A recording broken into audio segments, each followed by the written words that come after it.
Hello viewers, welcome to my channel. আজকে আমি আপনাদের জন্য সর্বপ্রথম ইলাস্ট্রেটর স্টার্ট করব। অ্যাডোবে ইলাস্ট্রেটর শুরু করার আগে কিছু জিনিস আপনাদের জানানো প্রয়োজন মনে করতেছি। এখানে ইলাস্ট্রেটরে আপনারা কাজ করে টাকা ইনকাম করতে পারবেন বা এখানে কাজ শিখে কোথাও কাজ জমা দিয়ে টাকা ইনকাম করতে পারবেন, কিন্তু তার আগে তো আমাদের শিখতে হবে। চলুন কথা না বেরিয়ে আমরা চলে যাই ভিডিওতে। তো আপনি বাম পাশে দেখেন এখানে অনেকগুলো টুলবার রয়েছে এবং এগুলো টুলবারের এক একটির এক এক রকমের কাজ আছে। এখানে আমরা এখানে টুলবারটি মাউসের মাধ্যমেও নাড়াচাড়া করতে পারবো, এদিক ওদিক নিয়ে যেতে পারবো। তারপর আমরা আবার আগের জায়গায় এটা নিয়ে যেতে পারবো মাউসের মাধ্যমে। তো আমরা ডান পাশেও দেখলাম একই রকমের টুল রয়েছে কিছুটা, এগুলো টুলেরও নানান কাজ রয়েছে এবং এগুলো টুল আমরা এক জায়গা থেকে অন্য জায়গায় নিয়ে যেতে পারবো। তারপর আমরা এটি আবার আগের জায়গায় রেখে দিলাম। তারপর আমরা উপরের দিকে দেখি এখানে এক্সপ্যান্ড প্যানেল নামের একটা অপশান রয়েছে, দেখেন আরও চিহ্নর মতো। এখানে ক্লিক করলে আমরা এখানে অনেক ডিটেলস দেখতে পাবো। তো আমরা সেমভাবে অন্য প্যানেলেও এটা করতে পারবো, যদি অন্য প্যানেলের কোনো ডিটেলস আমাদের দরকার হয়। সো ওখানে টিপ দিলে আমরা কেটে দিতে পারবো। তারপর আমরা আসি যে আমরা এই যে লবির পেজটা, এই পেজটা আমরা কোথা থেকে পেলাম বা এখানে কোথা থেকে ওপেন করলাম। তো এই পেজটা আমাদের পেতে হলে আমাদের বাম পাশে উপরে ফাইল অপশানে যেতে হবে এবং ফাইলে ক্লিক করার পর এখানে নিউ অপশানে যেতে হবে। নিউয়ে ক্লিক যখন আমরা করব তখন আমাদের সামনে একটা ইন্টারফেস চলে আসবে। এখানে আমরা A4 পেজ বা বিভিন্ন ধরনের পেজ নিতে পারবো। তারপর মোবাইলের জন্য পেজ নিতে পারবো, ওয়েবের জন্য নিতে পারবো, বিভিন্ন ধরনের পেজ আমরা নিতে পারবো ফিল্ম ভিডিও মেক করার জন্য। এবং রিসেন্ট থেকে আমরা একটা পেজ নিয়ে নিলাম, A4 পেজ, এবং এখানে বিভিন্ন সাইজের নিতে পারবো, ফিট, ইঞ্চি, হোয়াইট, মিটার্স, বিভিন্ন। তারপর এখানে যেই আর্টবোর্ড রয়েছে, আমরা এখানে আর্টবোর্ড একটা নিতে পারবো, দুইটা নিতে পারবো, তিনটা নিতে পারবো, চারটা, পাঁচটা, যেটা আমাদের দরকার, যে কয়টা আমরা নিতে পারবো। তো চলুন আমরা A4 পেজ একটা নিয়ে শুরু করে দিই, যেহেতু আমরা প্র্যাকটিসের কাজ করতেছি। আমাদের উপরে এখানে দুইটা অপশান তৈরি হয়ে গেছে বা দুইটা পেজ ওপেন হয়ে গেছে। আমরা এখান থেকে একটা কেটে দেব। তাহলে উপরের এই অপশান থেকে ক্রস চিহ্ন ক্লিক করব এবং নোয়ে ক্লিক করব আমরা। এখানে বাম পাশে যেই টুলগুলো দেখতেছেন, এই টুলের কয়েকটা টুলের নিচে দেখেন যে অ্যারো চিহ্ন রয়েছে। এই অ্যারো চিহ্নের অর্থ হচ্ছে এর ভিতরেও কয়েকটা টুল লুকানো রয়েছে এবং এই টুলগুলোর জন্য আমাদের এই অ্যারোতে ক্লিক করতে হবে বা রাইট মাউসে ক্লিক করতে হবে। এখানে দেখতে পাচ্ছেন রাইট মাউসে ক্লিক করার সঙ্গে সঙ্গে আমাদের সামনে দুইটা অপশন চালু হয়ে গেল বা বেরিয়ে আসলো। এরপর অন্যগুলোতেও ওইভাবে ক্লিক করলে আমাদের অপশানগুলো বেরিয়ে আসবে। তো আমরা এখান থেকে এখন রেক্ট্যাঙ্গেল নেব, কারণ আমরা আজকে সিলেকশন টুল সম্পর্কে জানব। আমরা সিম্পলি এখানে রেক্ট্যাঙ্গেল নিয়ে বক্স আঁকাবো বা রেক্ট্যাঙ্গেল আঁকাতে পারবো। এখান থেকে আমাদের ইচ্ছা মতো আমরা বিভিন্ন মাপের রেক্ট্যাঙ্গেল নিতে পারবো, যেমন বিভিন্ন আকার আমাদের ইচ্ছা মতো। এগুলো সব বক্স একে অপরের সঙ্গে লেগে গেছে। আমরা এখন এগুলোকে আলাদা করার জন্য বা সরানোর জন্য সিলেকশন টুল ব্যবহার করব। সিলেকশন টুল সিলেক্ট করার পর আমরা যেই বক্সটা সরাতে চাচ্ছি সেই বক্সটার উপর ক্লিক করে সেই বক্সটাকে এই এক জায়গা থেকে অন্য জায়গায় সরাতে পারবো। এখন আমরা যদি চারিদিকে সমান একটি বক্স নিতে চাই, তাহলে Shift+Alt চাপ দিয়ে ধরে মাউসে ক্লিক করে ড্র্যাগ করব। তাহলে দেখেন আমাদের সামনে একটি বক্স তৈরি হয়ে গেল চারিদিকে সমান। আমরা যদি অটোমেটিক কোনো বক্স চাই, তাহলে আমাদের রেক্ট্যাঙ্গেলে ক্লিক করে এবং মাউসে একটা ক্লিক করে এখানে অটোমেটিক্যালি আমাদের থেকে মাপ চাইবে। মাপ দেওয়া হয়ে গেলে আমরা ওকেতে ক্লিক করব এবং ওকেতে ক্লিক করার পর দেখব আমাদের সামনে ওই একই মাপেরই একটা বক্স তৈরি হয়ে গেল।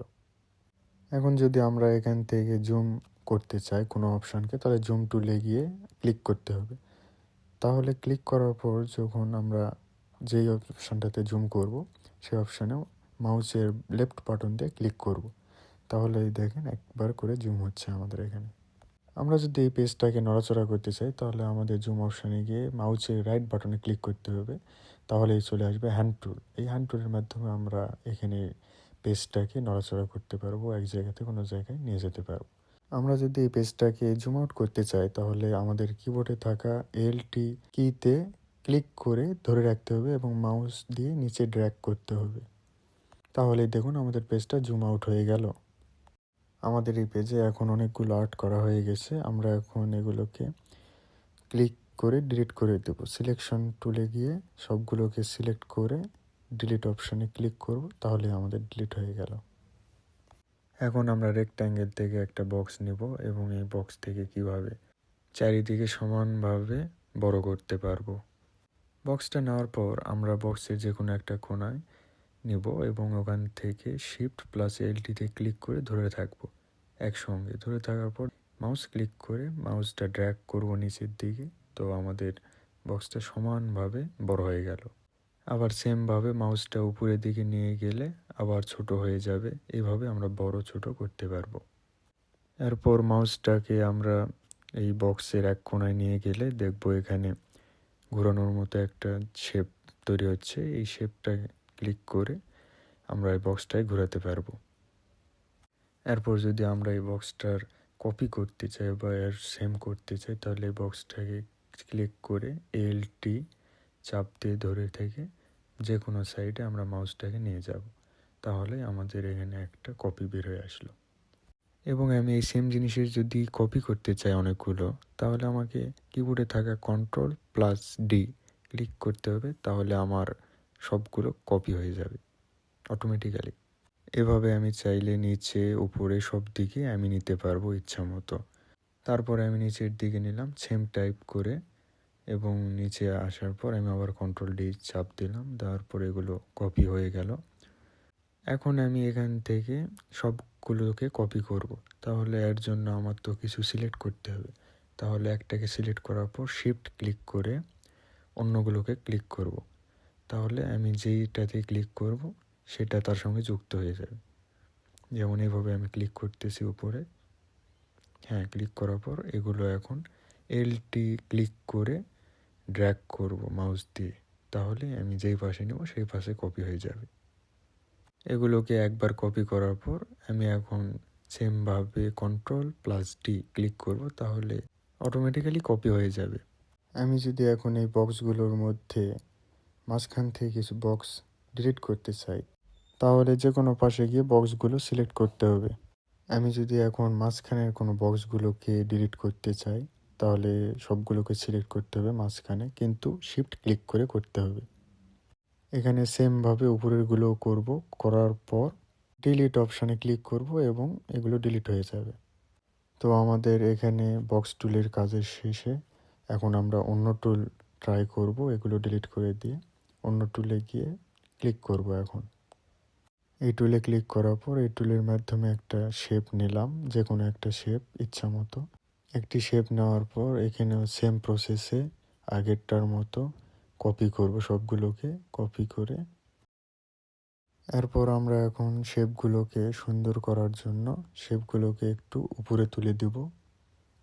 এমনভাবে উপরে নিতে হবে যেন এই দুটো সুন্দর বা আকর্ষণীয় হয়ে ওঠে এখানে। এটা করার পর এখানে সবগুলোকে আমরা এখন সিলেক্ট করব। সিলেক্ট করে কপি করে অন্য পাশে নিয়ে যাব। সেম প্রসেসে আরেকটা কপি নেব, তাহলে এখানে আমাদের শেপ একটা তৈরি হয়ে গেল সুন্দরভাবে। এই শেপগুলো তৈরি হওয়ার পর আমরা এখন এই শেপগুলোকে কালার করব। শেপগুলোকে কালার করার জন্য প্রথমে আমাকে সবগুলোকে সিলেক্ট করে নিতে হবে এবং উপরের বাম পাশে যেতে হবে। এখানে দেখেন বাম পাশে মাউস বাটনে নিয়ে গেছি।